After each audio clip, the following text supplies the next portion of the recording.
Hey, traders. Happy September. Great to see you all.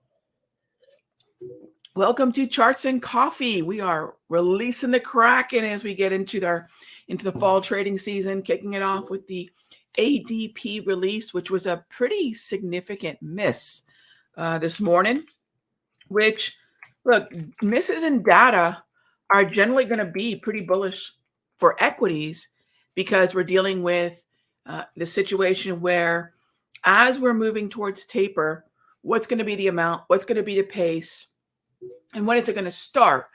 And generally speaking, weaker data, misses in jobs, inflation growth is going to likely push it further back into this year in terms of the start date. And it should not be any more aggressive than a $15 billion reduction in asset purchases every meeting, not every month. And so any change to that is likely going to be based on what's happening in the data. And any change to that that's slower, equities are going to like. And so a weak ADP, possibly a weak non-farm payroll could push it further back into the year, certainly probably no sooner than November. All right, so that's where we sit right now, still very bullish on equities. No reason not to be. The structure's there, and we will continue to follow that structure. So let's get on over to the questions. Thanks for joining us for Charts and Coffee. Really excited for the fall trading season. You know, I'm pleased with the way we navigated August. I'm not thrilled. I'm never thrilled. I mean, I think that if anything, I could have pushed the accelerator a little bit harder. I try to look at what I could have done better, things that I don't want to do again. And luckily, things I could have done better was a longer list than the things that I should have not done. As long as that second list, the things that you should not do, it's not a big list, you're doing all right. Okay, so let's get to it. Great to see everybody. Peter, hi, long, Square. All right, so I've been getting some questions on Square. And I will tell you, as far as the structure of Square goes, take a look here. We have what I have to look at and view as is clearly a market where the path of least resistance is to the upside. Is it an uptrend? No, but as you can see here, between July 22 and August 17, we went into a double green, 8 over 13, 13 over 21, 21 over 34 structure. Bullish. Double green, that's my bread and butter environment. If you look at, and this is not everybody, but I would say most of the folks in this room with us right now, if you look at your P&L, the best uptrend you're going to see on any chart, if you see that P&L growing, it is very likely going to be that generally the markets were in a double green and the ETF stocks, futures, currencies, whatever you were trading were also double greening. We're going to turn it into a verb in September. They were double greening as well. So if they're double greening, you're on the right path. And that's the structure you want to prioritize. But sometimes you're going to notice we transition out of the double green. Does that mean we start to short? No.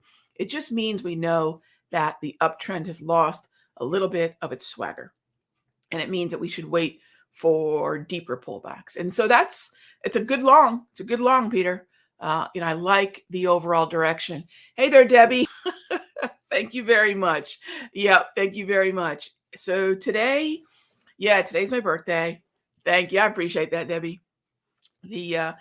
So my partner here in the office, Trish, she always says she breaks it down. So she'll say something like, oh gosh, she's really good at it. She'll say something like, oh, it's my 3515 birthday, something like that. It's hilarious to me. Anyways, yes, it's my 3515 birthday. So question is, October is less than 45 days out. Yes. When do we start looking at the following month for the expiration? So 45 to 60 is, as you know, where I like to be, so that theta decay is not crushing our position, because we're looking directional. We're focusing on debits, and those are very sensitive to the fact that options are depreciating assets, right? So I would love to start looking further out. Some contracts we'll see there's November. Some we'll see we have to go straight to December. We have to focus on the open interest. So if I don't have open interest in that November or December, whatever it is that ETF or stock is offering, there's no open interest at the strikes that I want, I'll have to stick with October. I don't want to necessarily focus, but 45 in those, 40-ish, we might have to focus on October for now, that October 50 expiry. But I think I'm seeing more and more in November and in some cases December. So I think we should be all right. But there will be that lull, as you've probably noticed, when we haven't quite stopped trading October as actively. We haven't moved out to the next contract month. So we might be in that funny little window, but it shouldn't last very long. So thanks for the question, Debbie. Terrific question. All right. PH asks, using your JT multi with a slow stochastic is helping me to identify exhaustion points. Love it. So let me give you an idea of what PH is talking about. Thank you, PH. 19 is my favorite number. That was my number in high school for volleyball, for soccer. So PH 19 asks about the stochastic, or mentions about the stochastic and the JT multi. So what's that killer combo for that? It is the yellow JT multi, preferably yellow over yellow, but definitely the lower row. Now, if you don't have the JT multi, I know some of you might, some of you might not. It is now in the bundle. So if you haven't checked that out yet, I know it's if you've seen the emails, yes, it's the bundle offer. But what I'm actually more excited about, and I know I have the link here somewhere, but we'll just throw it up on here, is I'm actually really excited about the live trading session, because 2 live trading sessions, because what we're doing for the first time, as many of you probably already know, is we've got the bundle. We've always had the bundle available in the store, but this is the first time that we get 2 trading sessions where I get to walk you through the way I use them intraday and the way that I use them end of day. And so it's going to be not only instructional in terms of settings and what to look at, it's also going to be helpful for how I set up trades using them. So if you haven't checked out yesterday's free video at the Simpler Trading YouTube channel, I followed up on the IYT conversation, and I got into a little bit of JT multi. I got into the V-score and the VWAPs and the levels that I'm looking at on the IYT. So if you want to get a really in-depth look at some of the things that I'm looking at now, like setups potentially in stocks within the IYT ETF, and then the sector that I'm section of the chart that I'm looking at and why. Check out that video. It should be super, super helpful. So the slow stochastic setting that I use, PH, I don't know if you're using a different setting. I love slow stochastic. If you don't have ready aim fire, the slow stochastic is something that I would recommend putting up. And I use when you look at the settings, just so you guys are using, so y'all are using it in a way that I think is, through years of trial and error, I think is the best, is a 2080, right? So that'll be the 80 on the upper end, 20 on the lower setting, with a 21K 3D setting. And that's what I've been using for a long, long time. All right. So next up, thank you for the birthday wishes. I appreciate that, Heather. Thank you. mRNA. Sure. I don't have any skin in this game, but what's happened yesterday, this would be the session for August 30.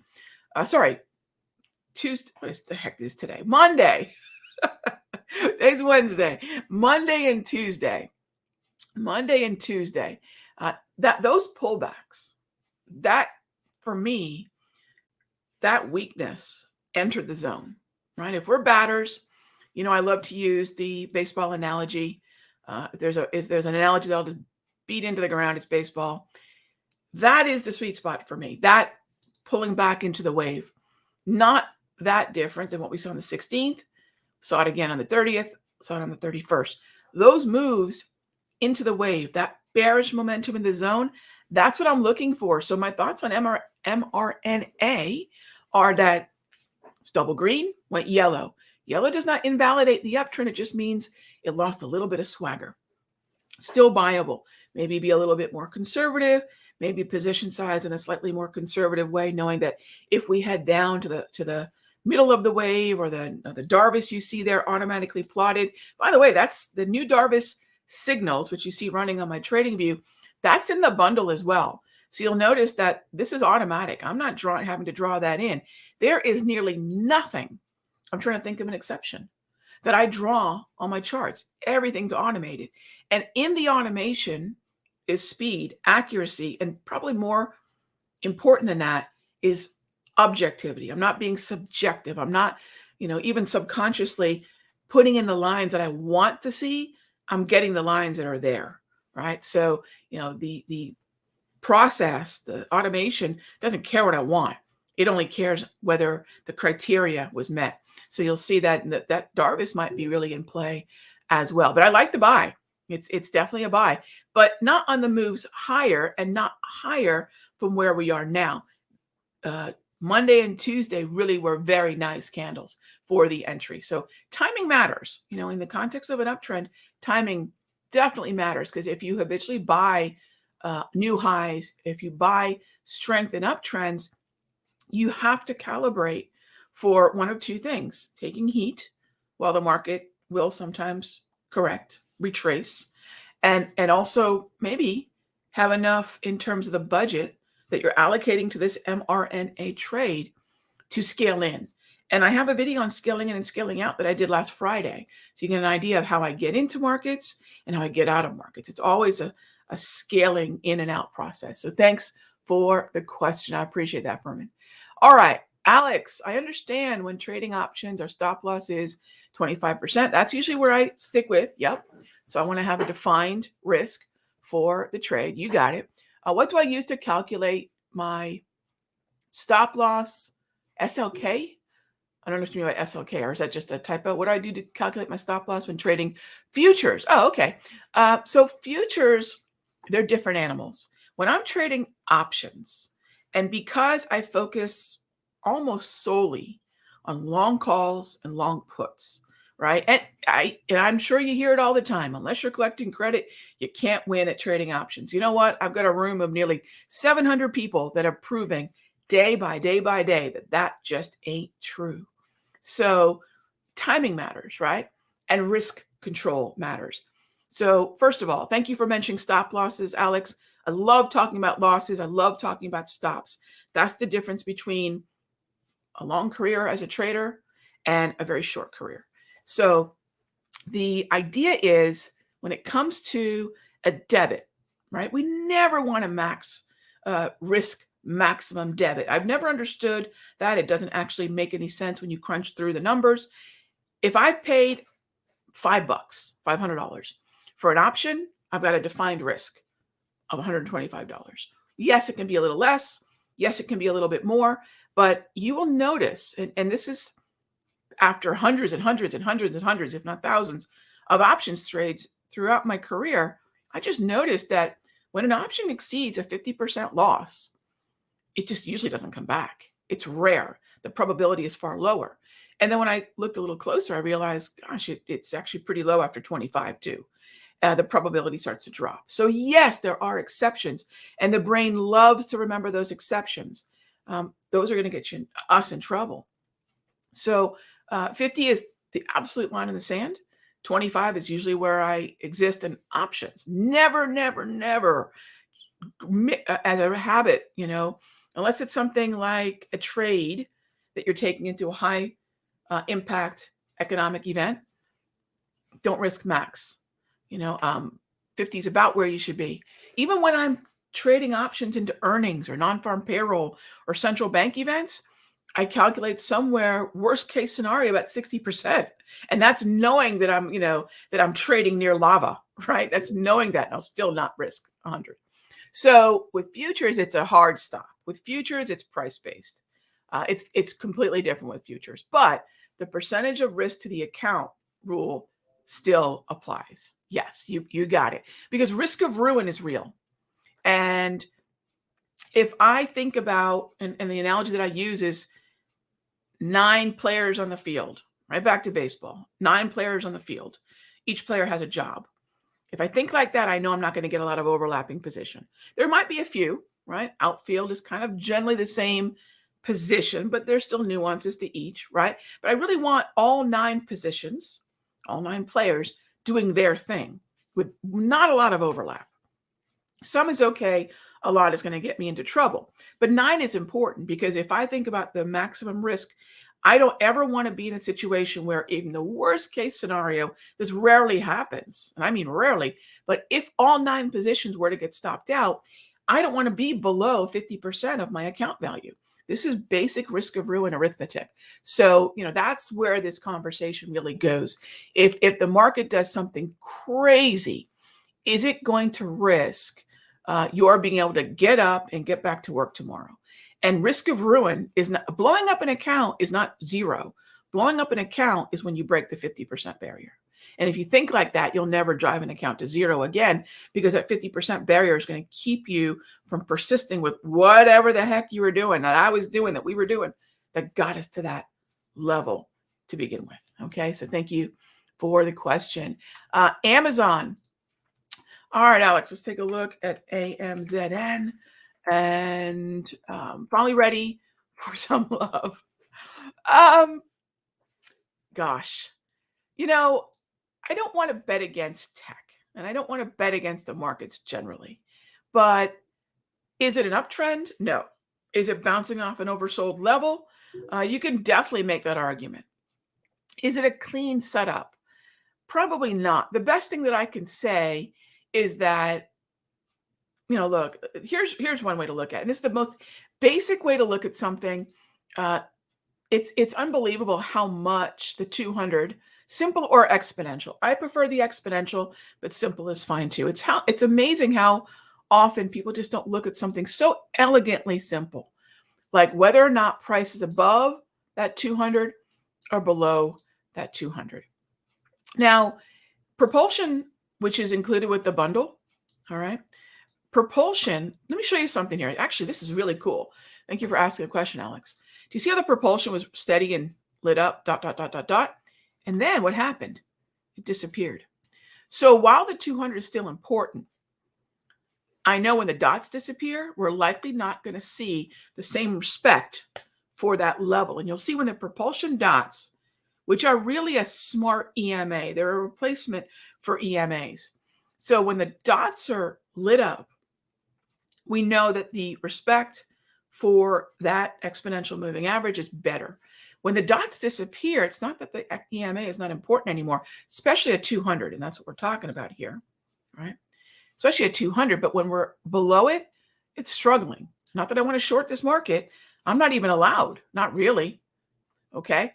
But when we get back above it, there is a distinct sentiment shift. There is a distinct sentiment shift. So, there was a very brief downtrend that was trying to form. Here's the thing. And if you might say, Rag, but double red is a downtrend. Why wouldn't you short? This is where the sector secret, if you will, comes in. Do I want to short tech? Yes, there's some names that have been lagging. Tesla comes to mind. Amazon comes to mind. But where's the tide at? This is a boat, and a big one at that. But where's the tide at? The tide's generally moving higher. Do I really want to bet against the tide? I don't. And that's where these nuances in a very consistent process to directional bias is going to keep you out of trouble. And then that simple little propulsion and 200 EMA, again, dots are gone. We're probably not going to see the same respect, but being above or below that 200 will tell you a lot about sentiment. All right. Okay. So next question, Andrea asks, how much market exposure do I usually have at any given time? Well, when you say market exposure, it's not a matter of how many dollars I've allocated into the market. In fact, dollar allocation is very unimportant. Whether I have $500,000 in the market, whether I have $1 million in the market, whether I have $50,000 in the market, that's irrelevant. The percentage of the account, that's not even important. How much of that, but I like the word budget. How much of that budget is at risk? That's the number. So what I'm always wondering is what do I have at risk? And what is at risk is not 100% debit, because I don't play that game. Again, from a mathematical standpoint of what happens when options lose a certain percentage of their value, there's no reason to consistently be at 100% risk of a debit. That being said, it doesn't matter what we've spent. It only matters how much of what we've spent is at risk. So again, my positions are always in line with If for whatever reason something disastrous were to happen and just everything sells off, which doesn't happen for long, there's always an uptrend somewhere, which is true. When high beta, high Momo rolls over, defensive will light up. Sometimes when gold is up, dollars down, etc. There's always a trend somewhere, and market doesn't, money doesn't go into the mattress. So, I've got to think about defense versus offense. You'll see there, these are some of the notes for Sector Secrets coming up as we going to head into that room right now for our weekly Wednesday session. And we're going to talk about some sideways markets, the current uptrends, playing defense, right? So market exposure, again, if you go back to the 9 players in the field, they shouldn't be overlapping, because if you got too much in, you can't have 3 people on first base, right? Think of it that way. So if you have too much overlap, you've got too much risk.